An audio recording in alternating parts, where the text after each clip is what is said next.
जय हिंद प्यारे साथियों, बहुत बहुत स्वागत करता हूं आप लोगों को अपने चैनल वैकेंसी पॉइंट पर। दोस्तों सीडीपी का महा डोज लेकर आप लोगों के सामने हाजिर हुआ हूं। वीडियो के अंत तक बने रहिएगा। ऐसे क्वेश्चंस जो कि पूरे के पूरे प्रीवियस, देखिए दोस्तों, सीटेट कोई बहुत हैवी या बहुत हवा एग्ज़ाम नहीं है।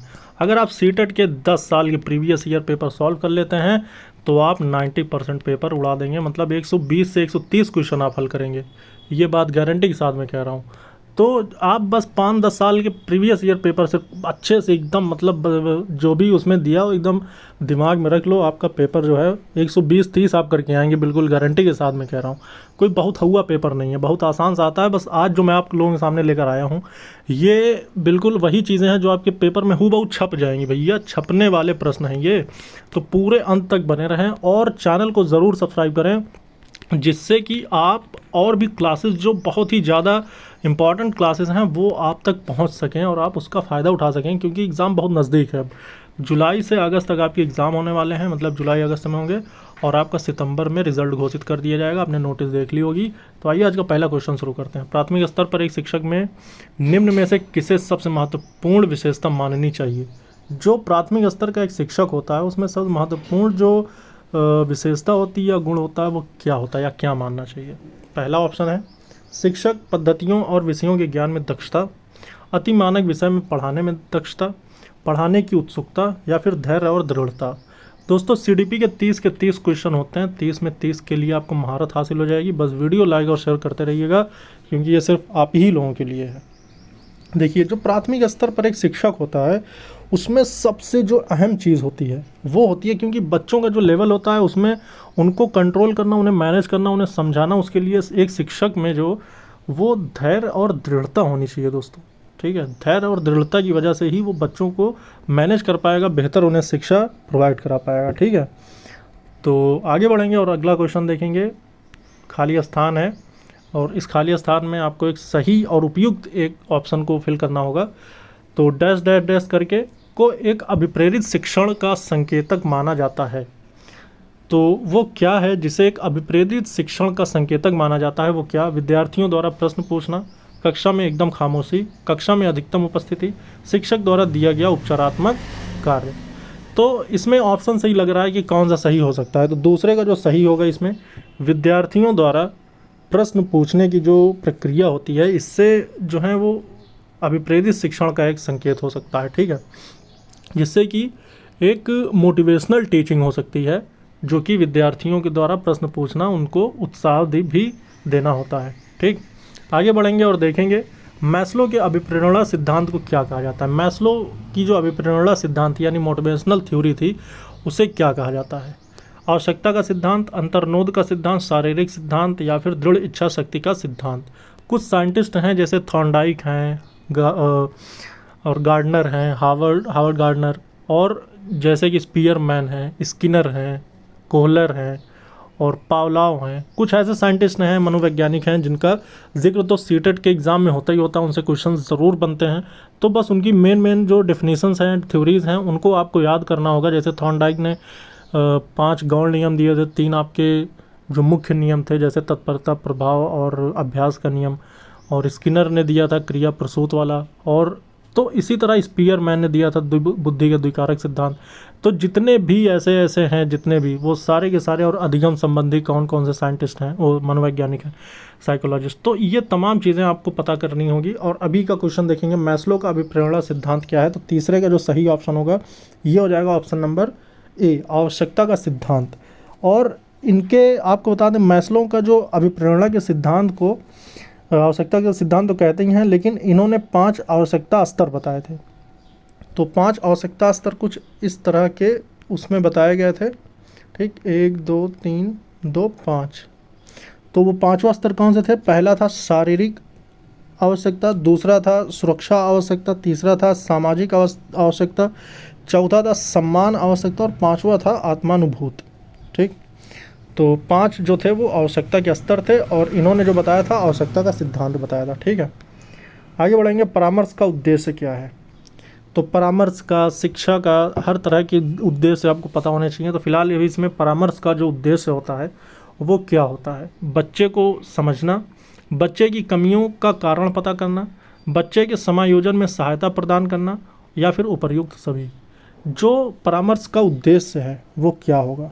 तो इसका जो सही ऑप्शन होगा, ये बिल्कुल सही है तीनों। बच्चे को समझना, बच्चे की कमियों का कारण पता करना, बच्चे को समायोजन में सहायता प्रदान करना, तो बिल्कुल सही ऑप्शन हो जाएंगे। वैसे इसके टोटल 6 उद्देश्य हैं। कौन कौन से एक बार और आप ऐसे ही ऑडियो सुन लीजिए। बच्चे को समझना पहला है, बच्चों की समस्या का परीक्षण करना, समस्याओं का पता लगाना, बच्चों में समायोजन शक्ति का विकास करना, बच्चों को सही स्थिति से अवगत कराना, और छठा है भविष्य के कार्यों की रूपरेखा तैयार करना, वो भी बच्चों के संदर्भ में। ठीक है, तो ये बिल्कुल सही ऑप्शन डी हो जाएगा। ठीक है, आगे बढ़ेंगे। बीजों का अंकुरण संकल्पना के शिक्षण की सबसे प्रभावी पद्धति है। कौन सा है? पांचवा देखेंगे तो पांचवे का जो सही ऑप्शन होने वाला है, बीजों का अंकुरण संकल्पना के शिक्षण की सबसे प्रभावी जो पद्धति है वो विद्यार्थियों द्वारा पौधे के बीज बोना और उसके अंकुरण के चरणों का अवलोकन करना, ये इसका सबसे प्रभावी पद्धति है। ठीक है, आगे बढ़ेंगे। कुछ ऐसे क्वेश्चंस हैं दोस्तों जो रिपीट नहीं भी होते, लेकिन कुछ हैं जो रिपीट होते ही होते हैं, तो वो आपको पता चल ही जाएगा कौन से क्वेश्चंस हैं जो रिपीट होते हैं। बाल विकास से क्या तात्पर्य है, जैसे इस टाइप के क्वेश्चन होते हैं रिपीट, तो ये आपको ध्यान देने होंगे। तो इसमें देखेंगे 4 ऑप्शन है, पहला वाला ये है और दूसरा, तीसरा, चौथा। ठीक है, तो पहला कह रहा है बाल विकास से तात्पर्य। अब इसमें आपको ऑप्शन देखने होंगे, तो छठे में बाल विकास से तात्पर्य जैविक और मनोवैज्ञानिक परिवर्तनों से है जो जन्म और किशोरावस्था के अंत के बीच होते हैं।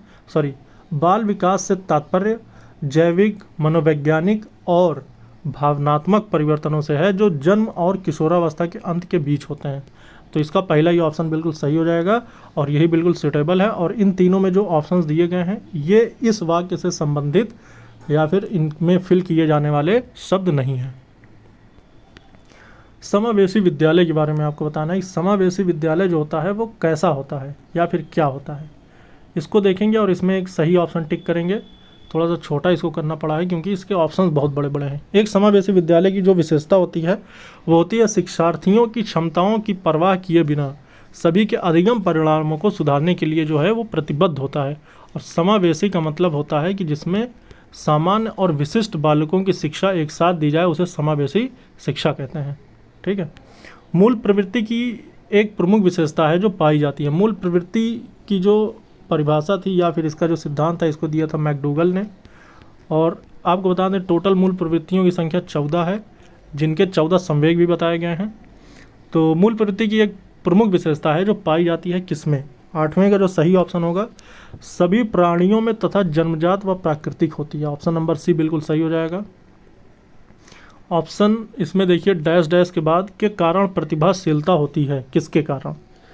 9वें का जो सही ऑप्शन होगा ये हो जाएगा आनुवांशिक रचना, वातावरणीय अभिप्रेरणा, ये दोनों ही, इन दोनों के संयोजन के कारण प्रतिभाशीलता होती है। ठीक, शिक्षक एवं विद्यार्थी के मध्य संबंध होना चाहिए कैसा? स्नेह का, विश्वास का, सम्मान का, या फिर ये सभी?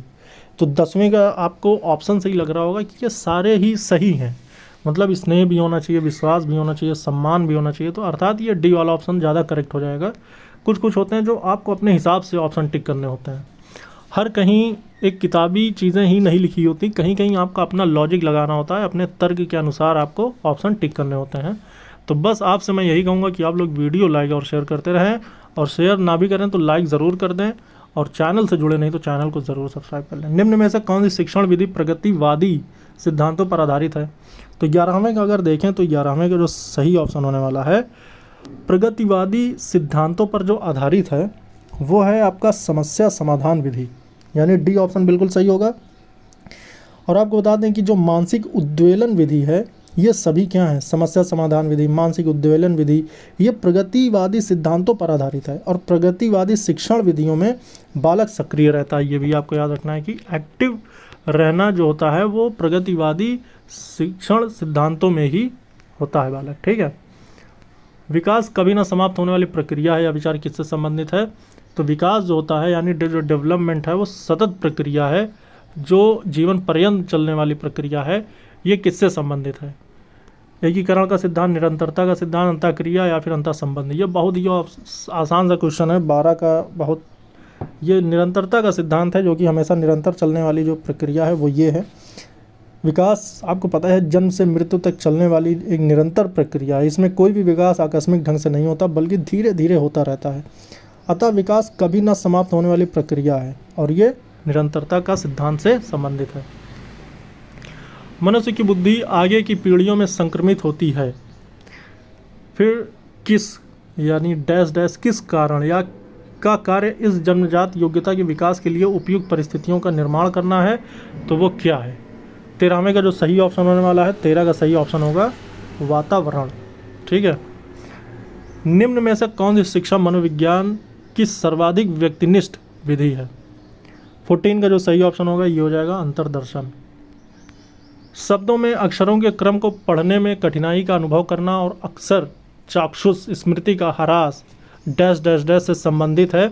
तो आपको बता दें ये जो वर्ड्स दिए हुए हैं ये एक बीमारियां हैं या एक डिसीज़ है या फिर एक मनोवैज्ञानिक एक ऐसी कमी है जो आपसे एक क्वेश्चन पक्का पूछ लेता है। डिसलेक्सिया सबसे ज़्यादा प्रचलित है, फिर उसके बाद डिस्ग्राफिया प्रचलित है, फिर डिस्प्रैक्सिया प्रचलित है, फिर उसके बाद डिस्कैलकुलिया। ठीक है। तो सबसे ज़्यादा इन तीनों के बारे में तो आपको पता ही होना चाहिए कि ये किस कमी के कारण बच्चों में पाई जाती है। फिलहाल अभी 15वें का जो सही ऑप्शन होने वाला है ये डिसलेक्सिया से संबंधित है, जिसमें आपका पढ़ने से संबंधित जो पढ़ने में कठिनाई होती है वो उससे दिक्कत होती है। ठीक है। आगे बढ़ेंगे और देखेंगे अगला क्वेश्चन 16वां। तो 16वें में क्या कह रहा है? बालक का सामाजिक विकास प्रभावित होता है। ये भी क्वेश्चन बहुत ही पूछा गया है, बहुत ज़्यादा बार।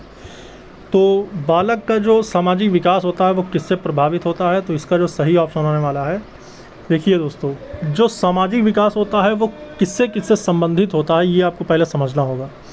जो सामाजिक विकास है वो सबसे पहले परिवार से संबंधित होता है, फिर विद्यालय से संबंधित होता है, फिर सामाजिक आर्थिक स्तर से भी संबंधित होता है। तो ये तीनों ही सही हो जाएंगे, डी वाला ऑप्शन बिल्कुल सही हो जाएगा। फिर उसके बाद आगे बढ़ेंगे। अभिप्रेरणा के मूल प्रवृत्ति सिद्धांत के प्रतिपादक कौन थे? जो अभिप्रेरणा के मूल प्रवृत्ति अभी मैंने आपको बताया था। तो 17वें का जो सही ऑप्शन होगा ये हो जाएगा मैकडूगल, जो कि टोटल 14 मूल प्रवृत्तियां दी हैं। किसने? क्या कहते हैं, मैकडूगल ने। आगे बढ़ेंगे और देखेंगे अगला क्वेश्चन क्या कह रहा है। तो अगला क्वेश्चन में है, मनोवैज्ञानिकों के अनुसार बुद्धि सीखने की क्षमता है, अमूर्त चिंतन की योग्यता है, ए और बी दोनों या फिर ए और बी दोनों, या तो ए या बी, हाँ मतलब या तो फिर ए हो गया या फिर बी या फिर दोनों। तो 18वें का जो सही ऑप्शन होगा ये हो जाएगा दोस्तों आपका ये दोनों ही बुद्धि है, सीखने की क्षमता भी और अमूर्त चिंतन की योग्यता। ठीक है। एक अधिगम विकलांगता जिसमें लिखावट में कठिनाई शामिल है क्या कहलाता है? एक अधिगम विकलांगता जिसमें लिखावट में कठिनाई, जो लिखने में दिक्कत क्रिएट करे, वो क्या कहलाएगा? डिसलेक्सिया। देखिए डिसलेक्सिया तो पढ़ने वाली दिक्कत है। डिस्कैलकुलिया ये भी आपकी लिखने से संबंधित नहीं है, लेकिन आपका 19वें का जो सी ऑप्शन होने वाला है डिस्ग्राफिया। देखो लिखना पढ़ना दो तो यहीं से क्लियर हो गया है आपका। अहम डैश डैश डैश के नियम पर कार्य करता है, किसके? 20वें का जो सही ऑप्शन होने वाला है ये हो जाएगा आपका ऑप्शन नंबर सी, वास्तविकता के नियम पर कार्य करता है। ठीक है। रोरशाक इंक ब्लॉक, देखिए रोरशाक इंक ब्लॉट टेस्ट का प्रयोग निम्न में से किसके मापन हेतु किया जाता है? व्यक्तित्व के मापन, बुद्धि के मापन, या फिर अभिरुचि, या फिर अभिक्षमता। तो 21 का जो सही ऑप्शन होने वाला है, देखिए रोरशाक इंक ब्लास्ट जो टेस्ट होता है इसका प्रयोग व्यक्तित्व मापन हेतु किया जाता है, यानी ऑप्शन नंबर ए बिल्कुल सही हो जाएगा। और ये एक प्रक्षेपीय विधि है और इसका निर्माण जो किया था वो हरमन रोरशा ने 20वीं शताब्दी के प्रारंभ वर्षों में किया था। आगे बढ़ेंगे। क्रिया प्रसूत अनुबंधन का दूसरा नाम आपको बताना है। जो क्रिया प्रसूत अनुबंधन का जो सिद्धांत था इसका दूसरा नाम क्या है? आपको बता दें कि ये बात तो आप जानते ही हैं कि इसका प्रतिपादन किसने किया था, और जो भी अभ्यर्थी मेरे चैनल पे जुड़े हुए हैं उनसे मैं आग्रह करना चाहता हूँ कि वो थोड़ा सा सपोर्ट और सहयोग करें। तो मैं उनको वही प्रश्न दे रहा हूँ, अगर आप यकीन करें तो ये हूबहू छपने वाले प्रश्न हैं भाई।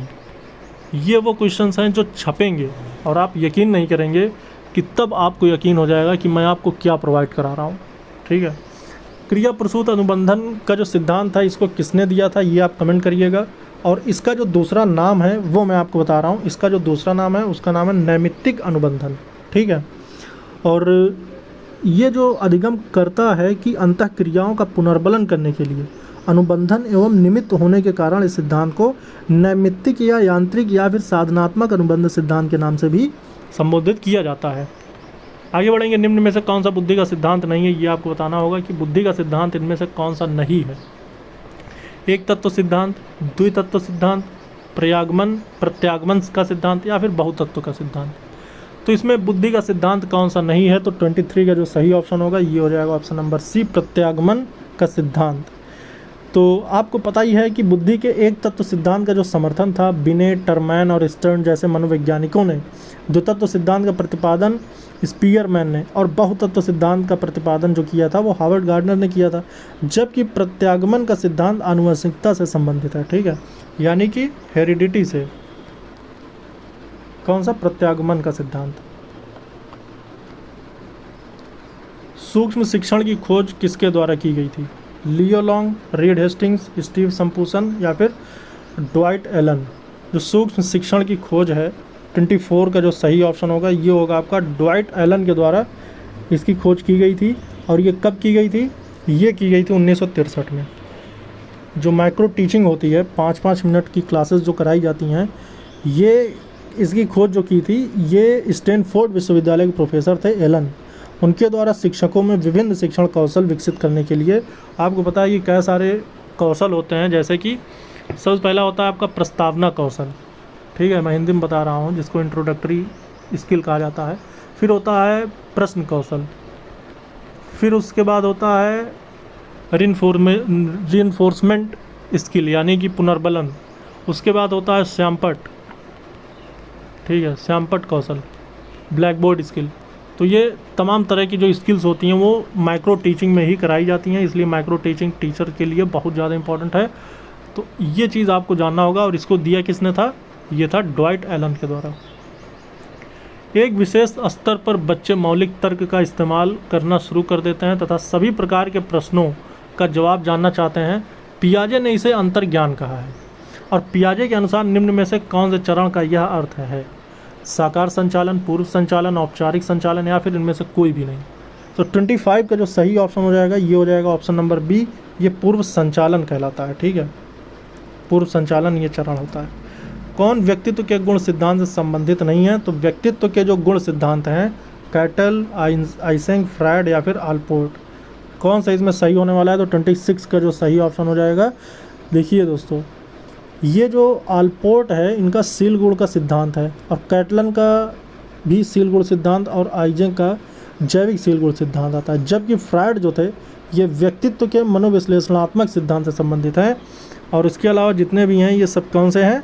सब ये सील गुण सिद्धांत से संबंधित हैं। तो 26 का जो सही ऑप्शन हो जाएगा ये हो जाएगा आपका सी, क्योंकि फ्रायड जो हैं ये आपके व्यक्तित्व के मनोविश्लेषणात्मक सिद्धांत से संबंधित हैं, ठीक है। सूक्ष्म शिक्षण पर एक क्वेश्चन और आपका देखने को मिल गया है, ये क्या है? अश्रेणीयन शिक्षण है, प्रभावशाली मूल्यांकन या फिर वास्तविक? ये बहुत ही ज़्यादा प्रचलित क्वेश्चन है दोस्तों। ये अश्रेणीयन शिक्षण में आता है। और अश्रेणीयन शिक्षण का मतलब ये होता है कि यह सूक्ष्म शिक्षण निश्चित श्रेणी क्रम का अनुसरण करता है और इसके टोटल 6 सोपान हैं। और इन सोपानों को आपको पता होना चाहिए। कभी कभी पूछ लेता है सिर्फ सोपान कितने हैं, तो 6 होते हैं। निम्न में से कौन सा अधिगम के पठार का कारण नहीं है? तो अधिगम के पठार का मतलब ये है कि जहाँ पर अधिगम में रुकावट आ जाए वो उसका पठार कहलाता है। लेकिन इसमें पूछ रहा है कि उसका कारण नहीं है, तो 28 का सही ऑप्शन हो जाएगा विद्यालय का असहयोग, ठीक। आप किसी कक्षा में पाठ पढ़ाते हैं और एक विद्यार्थी विषय से असंबद्ध एक प्रश्न पूछता है, आप क्या करेंगे? अगर कोई ऐसा विद्यार्थी है जो विषय से अलग कोई प्रश्न पूछ लेता है, तो आप क्या करेंगे? तो 29 में कक्षा के बाद प्रश्न का उत्तर देंगे और पढ़ाने के टाइम आप सिर्फ अपनी चीज़ों पर फोकस करेंगे और उसे थोड़ा रुकने के लिए कहेंगे।